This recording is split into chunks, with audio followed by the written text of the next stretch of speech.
വളണ്ടിയേഴ്സിന്റെ skill കുറവായത് കാരണം നാളെ അങ്ങോട്ട് വരണ്ട എന്ന് പറഞ്ഞ എത്ര ക്ലിനിക്കുകളുണ്ട്?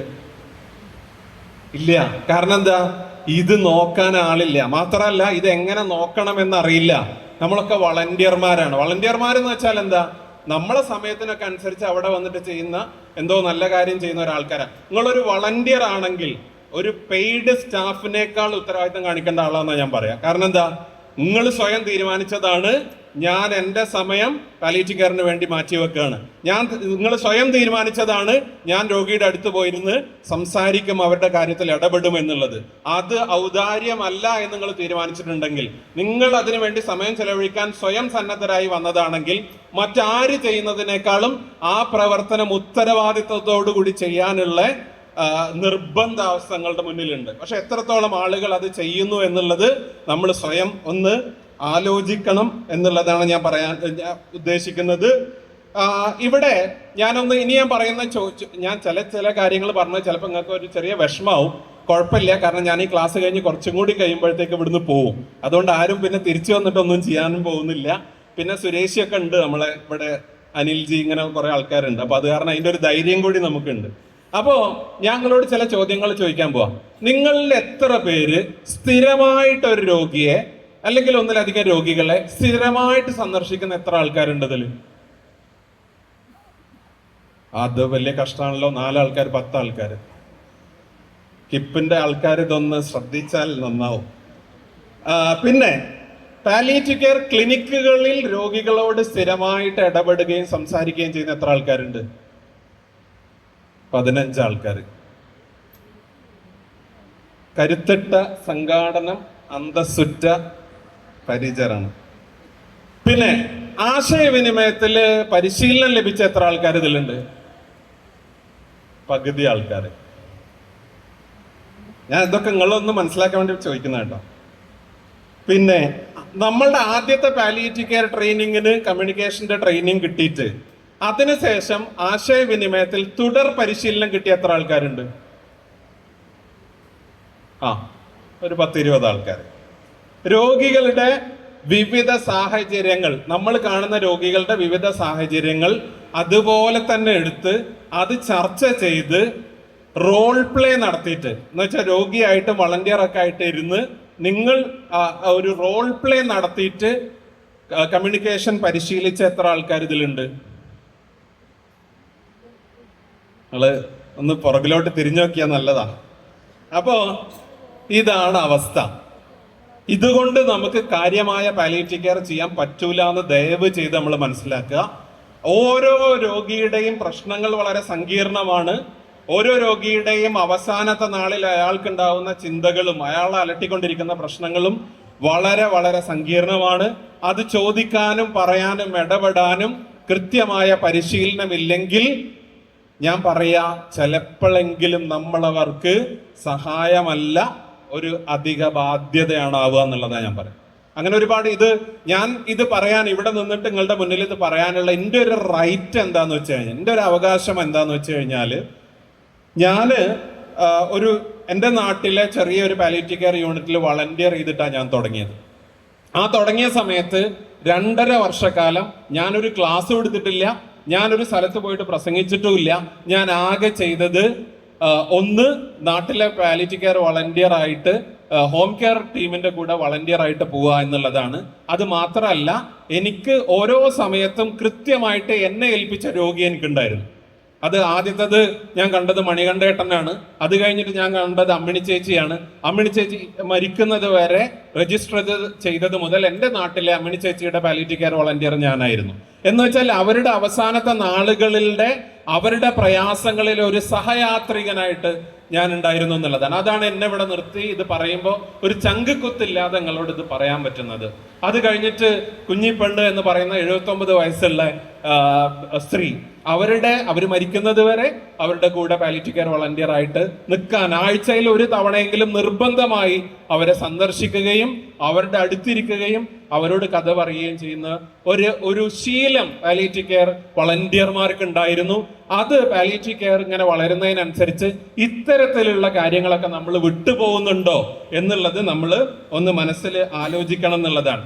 ഞാനിങ്ങനെ ഇതിനു വേണ്ടി പ്രിപ്പയർ ചെയ്യുന്ന സമയത്ത് വളണ്ടിയർമാരെ കുറിച്ച് ആലോചിച്ചപ്പോൾ പലപ്പോഴും ഒരു 3 രീതിയിലുള്ള വളണ്ടിയർമാരാണ് ഉണ്ടാവുന്നത് കുറെ കാലം ചെന്ന പാലിയേറ്റീവ് കെയർ യൂണിറ്റുകൾക്ക് എന്ന്. ആ തുടക്കത്തിലൊക്കെ നമുക്ക് വലിയ ആവശ്യമായിരിക്കും. 30 വർഷമായി കേരളത്തിൽ പാലിയേറ്റീവ് കെയർ തുടങ്ങിയിട്ട് നാട്ടുകാർ ഏറ്റെടുത്തിട്ടുള്ള പാലിയേറ്റീവ് കെയർ പ്രവർത്തനങ്ങളാണ് നടക്കുന്നത്. അതിന്റെ ഏറ്റവും വലിയ തെളിവാണ് ഇത്രയും ആളുകൾ ഈ ഓഡിറ്റോറിയം നിറഞ്ഞിരിക്കുന്നത്. ഇത്ര തന്നെ ആളുകൾ പുറത്തുണ്ട് എന്നാണ് ഞാൻ വിചാരിക്കുന്നത്. ഇങ്ങനെ പൊതുസമൂഹം ഏറ്റെടുത്ത് നടത്തുന്ന പാലിയേറ്റീവ് കെയർ പ്രവർത്തനങ്ങൾ പതുക്കെ സുരേഷിയുടെയും രാജഗോപാൽ സാറിന്റെ നേതൃത്വത്തിലൊക്കെ തുടങ്ങി 30 വർഷമായിട്ട് നമ്മൾ ഇവിടെ എത്തി നിൽക്കുകയാണ്.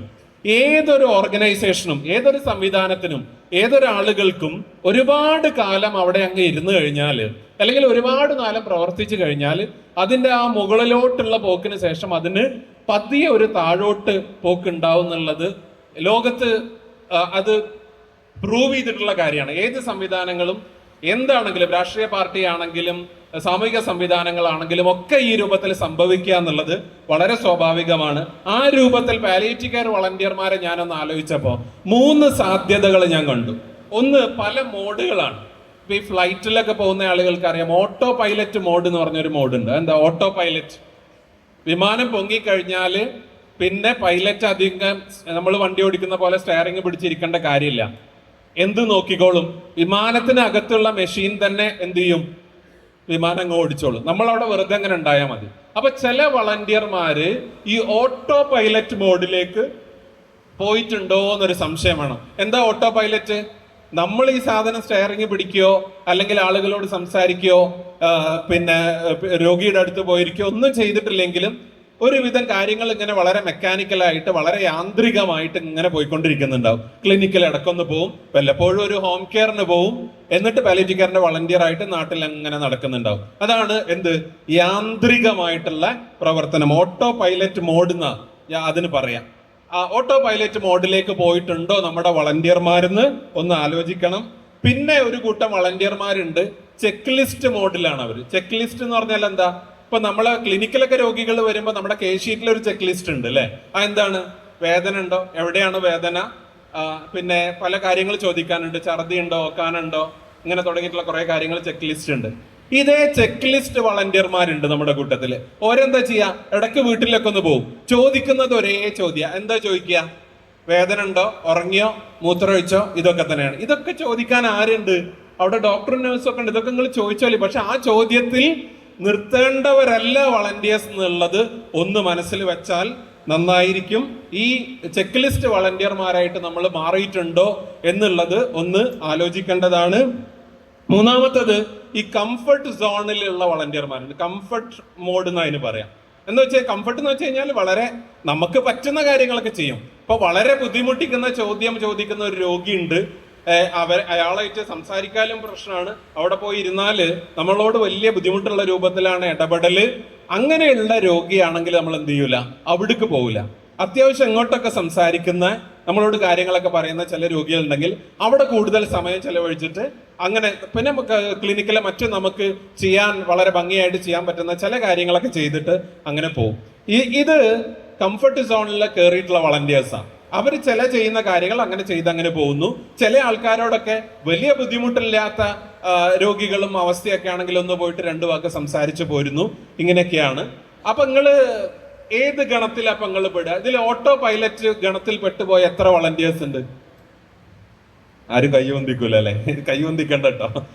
ഞങ്ങളോടൊന്ന് മനസ്സിൽ ആലോചിക്കാൻ വേണ്ടി പറഞ്ഞതാണ്. ഓട്ടോ പൈലറ്റിലും പെട്ടുപോകും. ഇതൊക്കെ നമുക്ക് എല്ലാവർക്കും, ഞാനടക്കം നമുക്ക് എല്ലാവർക്കും സംഭവിക്കുന്ന കാര്യമാണ്. കാരണം കുറെ കാലമായിട്ട് ഈ വണ്ടി ഇങ്ങനെ ഓടുകയാണ്. അപ്പൊ അതുകൊണ്ട് നമ്മൾ എന്ത് ചെയ്യും, ഈ ഓട്ടോ പൈലറ്റ് മോഡില് പെട്ടുപോവാന്നുള്ളത് സാധാരണ സംഭവിക്കുന്നതാണ്. ഒരുപാട് രോഗികളോടും ക്ലിനിക്കിൽ ചോദിക്കുന്ന ചോദ്യങ്ങളൊക്കെ സ്ഥിരമായി കണ്ടിട്ട് നമ്മുടെ മനസ്സിൽ ഒരു ചെക്ക് ലിസ്റ്റ് രൂപപ്പെട്ടിട്ടുണ്ടാവും. അപ്പൊ നമ്മൾ എന്ത് ചെയ്യും, ചെക്ക് ലിസ്റ്റ് വളണ്ടിയർമാരായി പോകും. ചില ചോദ്യങ്ങൾ നമ്മുടെ മനസ്സിൽ, അത് ഏത് രോഗിയുടെ അടുത്ത് പോയാലും ഇതേ ചോദ്യങ്ങളാണ്. വേറെ കുഴപ്പമൊന്നുമില്ലല്ലോ, വേദനക്ക് മരുന്നൊക്കെ കഴിക്കുന്നുണ്ടല്ലോ അല്ലെ, വേദന കുറവുണ്ടല്ലോ അല്ലേ എന്നൊക്കെ പറഞ്ഞിട്ട് എന്ത് ചെയ്യും, ഇങ്ങോട്ട് പോരും. ഈ സ്റ്റാൻഡേർഡ് ചോദ്യങ്ങൾ മാത്രമുള്ള വളണ്ടിയർമാർ. അപ്പൊ നമ്മൾ എത്ര പേര് ചെക്ക് ലിസ്റ്റ് വളണ്ടിയർമാരുണ്ട്? കൈ പൊന്തിക്കണ്ട, മനസ്സിലാലോചിച്ചാൽ മതി. പിന്നെ കംഫർട്ട് സോണിലുള്ള വളണ്ടിയർമാർ. കംഫർട്ട് സോണിൽ വളർന്നവർ എന്താ, നമുക്ക് സൗകര്യമുള്ള രൂപത്തിലൊക്കെ വളരെ ചെയ്യാൻ പറ്റുന്ന ചില കാര്യങ്ങളൊക്കെ ചെയ്ത് നമുക്ക് ഇടക്കൊന്ന് ഇടപെടാൻ പറ്റാനും വലിയ ബുദ്ധിമുട്ടില്ലാത്ത രൂപത്തിൽ നമ്മൾ സംസാരിക്കുന്ന രോഗികളുടെ അടുത്തൊക്കെ ഒന്ന് കണ്ട് ഇങ്ങോട്ട് പോരുന്ന കംഫർട്ട് സോണിലുള്ള വളണ്ടിയർമാർ. ഇതാണോ നമ്മുടെ അവസ്ഥ എന്നുള്ളത് ഒന്ന് മനസ്സിൽ ആലോചിക്കണം. ഇപ്പൊ അടുത്ത് ഞങ്ങൾ അവിടെ അഡ്മിറ്റ് ആയ ഒരു രോഗിയുണ്ട്, 45 വയസ്സുള്ള സുമിത എന്ന് പറഞ്ഞ ഒരു രോഗിയാണ്. പെട്രോൾ പമ്പിലാണ് ജോലി ചെയ്യുന്നത്. ഭർത്താവ് ഇപ്പൊ അടുത്ത് ബുദ്ധിമുട്ട്, ഇവിടെ ടാക്സി ഓടിക്കുകയായിരുന്നു. ബുദ്ധിമുട്ടുകൾ വന്നതിന് ശേഷം അവർ ഗൾഫിലേക്ക് പോയി. 2 കുട്ടികളുണ്ട്. ചികിത്സക്ക് വേണ്ടിയൊക്കെ ഒരുപാട് പണം ചെലവഴിച്ചിട്ടുണ്ട്. അവർക്ക് പിന്നെ ഒരുപാട് പ്രയാസങ്ങൾ, ശാരീരിക പ്രയാസങ്ങളും മറ്റുമൊക്കെ ഉണ്ട്. ശാരീരിക പ്രയാസങ്ങളിൽ ഏറ്റവും കൂടുതൽ നമ്മൾ അവിടെ വന്നപ്പോൾ നമ്മുടെ ഡോക്ടർമാര് വളരെ നന്നായിട്ട് ഇടപെട്ടു. നേഴ്സുമാര് അവർക്ക് വേണ്ട മറ്റ് മുറിവ് വെച്ച് കെട്ടിക്കൊടുക്കലും കാര്യങ്ങളൊക്കെ ചെയ്തു. ഇങ്ങനെ ഒരു പേഷ്യന്റ് നിങ്ങളെ ക്ലിനിക്കിലാണെങ്കിൽ ഒരു വളണ്ടിയർ എന്നുള്ള നിലക്ക് ആ രോഗിയുടെ ഏത് കാര്യത്തിൽ ഞങ്ങൾ ശ്രദ്ധിക്കേണ്ടി വരിക? അപ്പോ വേദന ഡോക്ടർ, അല്ലെങ്കിൽ മുറിവ് വെച്ച് കെട്ടിക്കൊടുക്കൽ നേഴ്സ്, അല്ലെ? ഇത്തരം കാര്യങ്ങൾ വളണ്ടിയർമാർ എന്നുള്ള നിലയിൽ ഏത് കാര്യത്തിലാണ് ശ്രദ്ധിക്കേണ്ടി വരിക? 2 പ്രധാന കാര്യം. വേദന എവിടെ ഞങ്ങൾക്ക് പുറത്ത് കാണാൻ പറ്റുമോ? വേദന പുറത്ത് കാണാൻ പറ്റില്ലേ? വേദന പുറത്ത് കാണാൻ പറ്റില്ലല്ലോ, അല്ലെ? മുറിവ് കാണാൻ പറ്റും, കത്തീറ്റർ കാണാൻ പറ്റും. അപ്പോ ഈ ശാരീരിക പ്രയാസങ്ങളിലെ പലതും നമുക്ക് പുറത്ത് കാണുന്നതാണ്, അല്ലെ? പക്ഷെ ആ ശാരീരിക വേദന മാത്രമല്ല, പാലിയേറ്റീവ് കെയറിന്റെ കോർ ഫിലോസഫിയിൽ നമ്മൾ പറയുന്ന ഒരു കാര്യം എന്താണ്? ടോട്ടൽ പെയിൻ എന്നുള്ള കാര്യം, അല്ലെ? എല്ലാ മേഖലയിലും വ്യാപിച്ചെടുക്കുന്ന വേദനയാണ്. അയാളുടെ ആന്തരികമായിട്ടുള്ള വേദനകളെ പലപ്പോഴും അറിയാൻ ഏറ്റവും കൂടുതൽ കഴിയേണ്ടത് ആർക്കാ? വളണ്ടിയർക്കാണ്, അല്ലെ? അതിൽ 2 കാര്യങ്ങളാണ് നമ്മൾ എപ്പോഴും ക്ലാസ്സുകളിൽ പിന്നെ ഡിസ്കസ് ചെയ്യുന്ന ഒരു കാര്യം. ഒന്ന് അയാളുടെ ചിന്തകളാണ്, അല്ലെ? നിങ്ങൾ ആലോചിച്ച് നോക്കി, നിങ്ങളൊന്ന് കണക്കൂട്ടി നോക്കണം. ഒരാഴ്ചയിൽ ഒരു ദിവസം 24 മണിക്കൂറാണെങ്കിൽ ഒരാഴ്ച എത്ര മണിക്കൂർ ഉണ്ടാവും എന്ന് ആലോചിക്കുക. അതിൽ നമ്മുടെ ഹോം കെയർ ഏറ്റവും പ്രയാസമുള്ള രോഗിയാണെങ്കിൽ നമ്മുടെ ഹോം കെയർ എത്ര സമയം ആ രോഗിയുടെ അടുത്ത് ചെലവഴിക്കുക? ആഴ്ചയിൽ ഒരു ദിവസം 1 മണിക്കൂർ മാക്സിമം, അല്ലെ? അങ്ങനെയല്ലേ? എല്ലാവരും ഇങ്ങനെ ഒരു മുണ്ടാട്ടം മുട്ടിയിരിക്കുന്ന കുറെ ആൾക്കാർ, അല്ലെ? അപ്പോ ആഴ്ചയിൽ ഒരു ദിവസം 1 മണിക്കൂറാണ് നമ്മുടെ ഹോം കെയർ ചെലവഴിക്കുന്നത്. അതിനുശേഷം പിന്നെ ആരാ ഉള്ളത്? ഈ രോഗിയും അവരുടെ കുടുംബവും ഇടക്ക് വരുന്ന ആൾക്കാരും ഉള്ളത്. അതിൽ കുറെ സമയം ഉറങ്ങാനും ഭക്ഷണം കഴിക്കാനും വിശ്രമിക്കാനൊക്കെ ആയിട്ട് പോകും.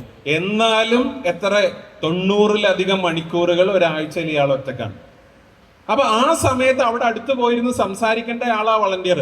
നമ്മളെ പല സ്ഥലത്തും ഞാൻ കാണുന്നത് വളണ്ടിയർമാര് നേഴ്സിന്റെ അസിസ്റ്റന്റ് ആയിട്ടും ഡോക്ടറിന്റെ അസിസ്റ്റന്റ് ഒക്കെ ആയിട്ട് ഹോം കെയർ പോകുന്നതാണ്.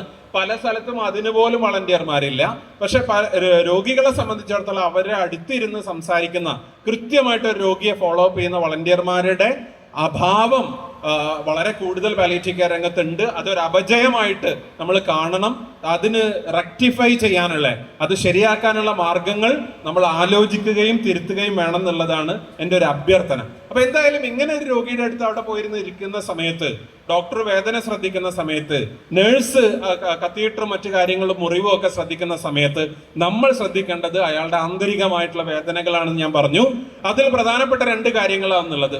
ഒന്ന് അയാളുടെ ചിന്തകളാണ്. നിങ്ങളൊന്ന് ആലോചിച്ച്, ഈ സുമിത എന്ന് പറഞ്ഞ ഈ രോഗി പെട്രോൾ പമ്പിൽ ജോലി ചെയ്തുകൊണ്ട് ജീവിതം മുന്നോട്ട് കൊണ്ടുപോയിരുന്ന, കടം താങ്ങാൻ വയ്യാതെ ടാക്സി വിറ്റിട്ട് ഗൾഫിലേക്ക് പോയ ഭർത്താവും 2 കുട്ടികളുമുള്ള ആ സുമിതയെ സംബന്ധിച്ചിടത്തോളം ഈ ഡോക്ടറും നഴ്സും ഒക്കെ വന്നു പോയതിനു ശേഷം അവരൊറ്റയ്ക്ക് ഇരുന്നിട്ട് എന്താ അവരാലോചിക്കുന്നുണ്ടാവുക?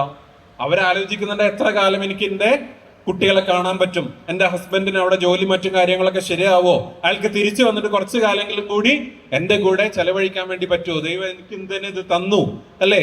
എങ്ങനെ പോയാൽ ജീവിതം എങ്ങനെ മുന്നോട്ട് പോകും, എൻ്റെ മരണത്തിന് ശേഷം ഈ കുട്ടികളുടെ കാര്യം ആര് നോക്കും?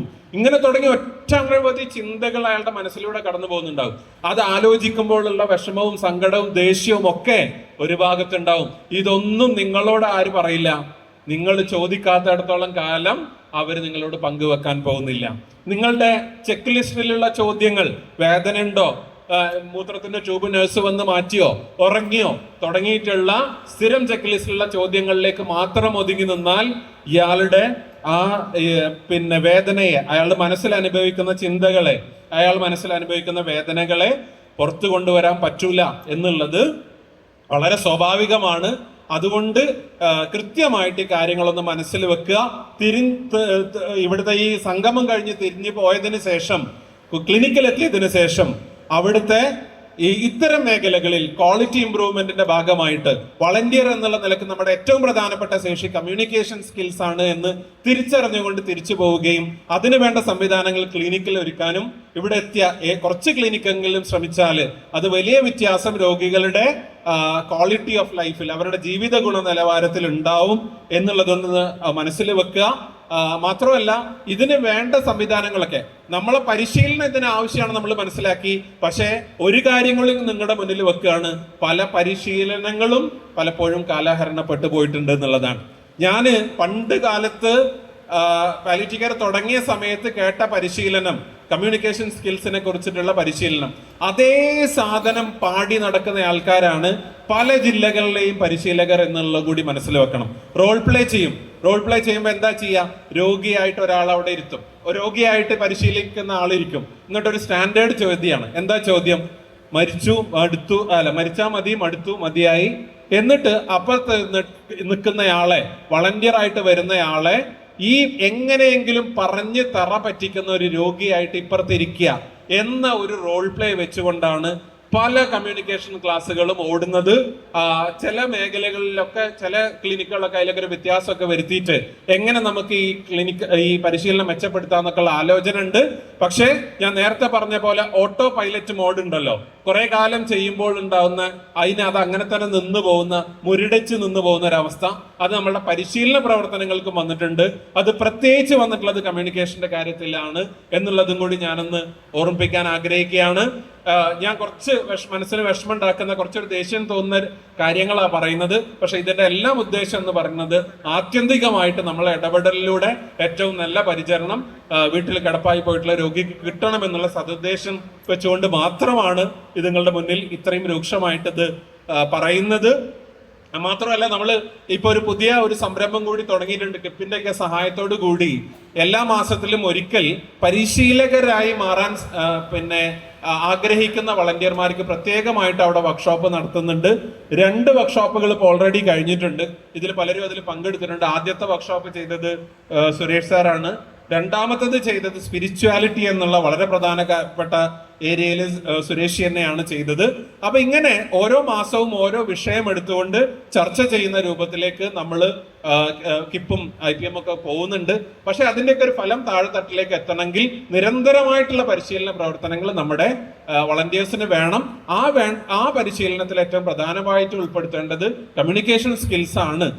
ആ സ്കിൽസ് ഏറ്റവും ഭംഗിയായിട്ട് ചെയ്യാനുള്ള പ്രോട്ടോകോളുകളും മറ്റുമൊക്കെ ഇന്ന് ലഭ്യമാണ്. നിങ്ങളൊന്ന് ആലോചിച്ച് നോക്കിയേ, ഒരു നഴ്സ് ഇവിടുത്തെ നിങ്ങളുടെ ഇവിടെയുള്ള ഈ പ്രദേശത്തുള്ള പാലിയേറ്റീവ് കെയർ ക്ലിനിക്കിൽ കത്തീഡ്രൽ ഇടുന്ന നഴ്സ് ഒരു കോലത്തിലും IPM-ലോ അല്ലെങ്കിൽ സിറ്റി ക്ലിനിക്കില്, നമ്മുടെ സിറ്റി ഭാഗത്ത് ഓടുന്ന ക്ലിനിക്കുകളിൽ ഏതെങ്കിലും ഒരു ക്ലിനിക്ക് അവിടുത്തെ നഴ്സ് കത്തീഡ്രൽ ഇടുന്നത് വേറെ കോലത്തിലും ആണെങ്കിൽ എന്താ സംഭവിക്കുക? അങ്ങനെ സാധിക്കുമോ?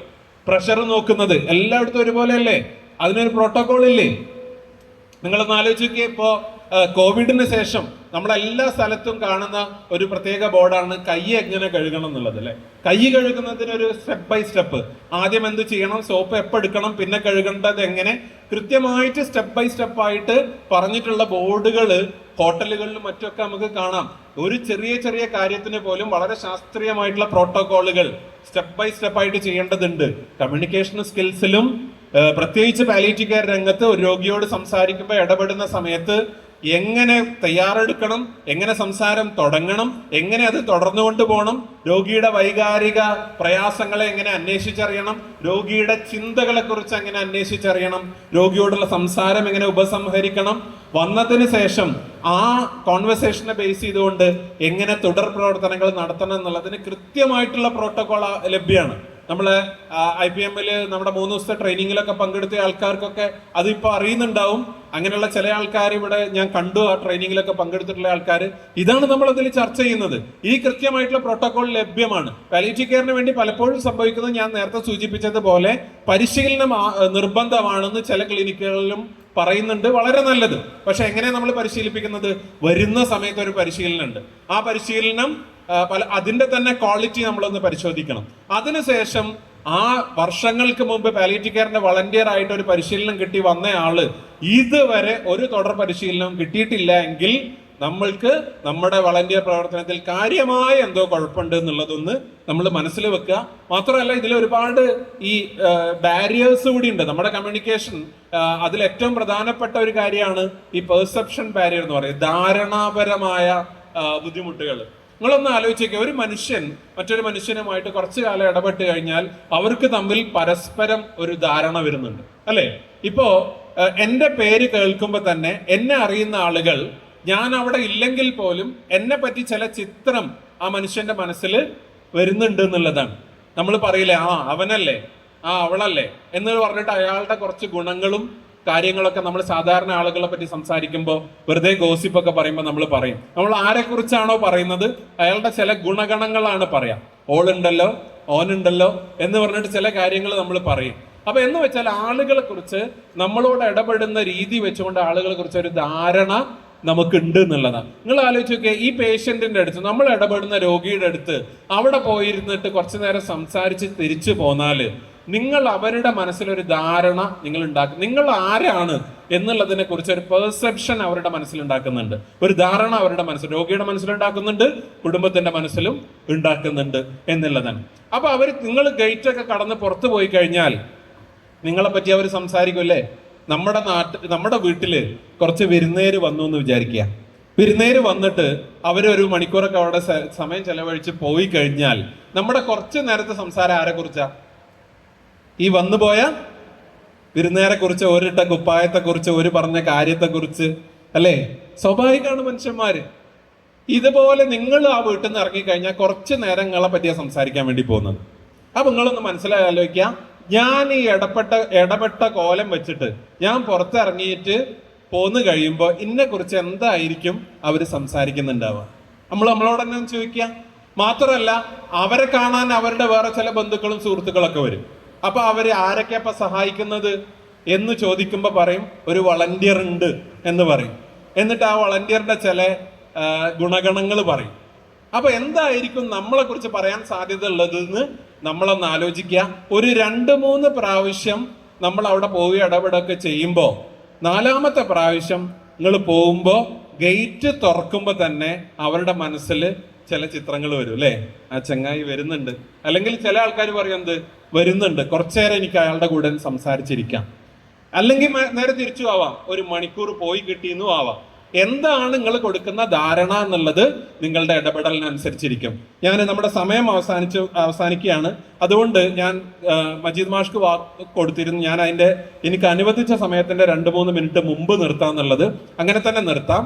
ഞാൻ എൻ്റെ നാട്ടിന്റെ പേര് പറയുന്നില്ല, നാട്ടിലെ പാലിയേറ്റീവ് കെയറിൽ ഇടപെട്ടപ്പോൾ എനിക്കുണ്ടായ ഒരു അനുഭവം 2 വളണ്ടിയർമാരുടെ കഥ പറഞ്ഞിട്ട് ഞാൻ അവസാനിപ്പിക്കാം. ഈ 2 വളണ്ടിയർമാരും ഞങ്ങൾ കമ്മ്യൂണിക്കേഷൻ ക്ലാസ്സിനൊക്കെ കൊടുന്നിരുത്തി. കുറെ ആൾക്കാരുണ്ടായിരുന്നു, അതിലുള്ള 2 ആൾക്കാരാണ്. അവര് ക്ലാസ് ഒക്കെ കഴിഞ്ഞു, പഠനമൊക്കെ കഴിഞ്ഞു. എന്നിട്ട് അതിന്റെ ഭാഗമായിട്ട് നിർബന്ധമായിട്ട് ഇവര് രോഗിയെ പോയി കാണണം എന്നുള്ളത് അതിന്റെ ഒരു നിയമം. അപ്പൊ അതുകൊണ്ട് ഈ 2 വളണ്ടിയർമാരെ ഞങ്ങൾ എന്ത് ചെയ്തു, ഒരു രോഗിയുടെ അടുത്തേക്ക് വിട്ടു. അങ്ങനെ ഈ വളണ്ടിയർമാര് രോഗിയുടെ അടുത്ത് പോയി കുറച്ച് കഴിഞ്ഞപ്പോൾ ഈ വളണ്ടിയർമാർ തമ്മിൽ തർക്കമായി, വാക്കേറ്റായി. എന്തോ പറഞ്ഞപ്പോ മറ്റേ വളണ്ടിയർ പറഞ്ഞു, അല്ല അത് ക്ലാസ്സിൽ അങ്ങനെ അല്ലല്ലോ പറഞ്ഞതെന്ന് പറഞ്ഞു. അവസാനം ഈ ആരാ അത് പറയാന്നുള്ളത് ചോദിച്ചു. അങ്ങോട്ടും ഇങ്ങോട്ടും അടിയായി. അവസാനം ആശ്വസിപ്പിച്ചു ആര്? രോഗി. ആരെ? വളണ്ടിയറെ. അത് സാരില്ലേ മക്കളെ, പോട്ടെ, സംഭവിക്കും എന്നൊക്കെ പറഞ്ഞ് രോഗി വളണ്ടിയർമാരെ ആശ്വസിപ്പിച്ചു. എന്നിട്ട് അവരെ പറഞ്ഞയച്ചു. വൈകുന്നേരമായപ്പോ ക്ലിനിക്കിലേക്ക് ഒരു കോള് വന്നു.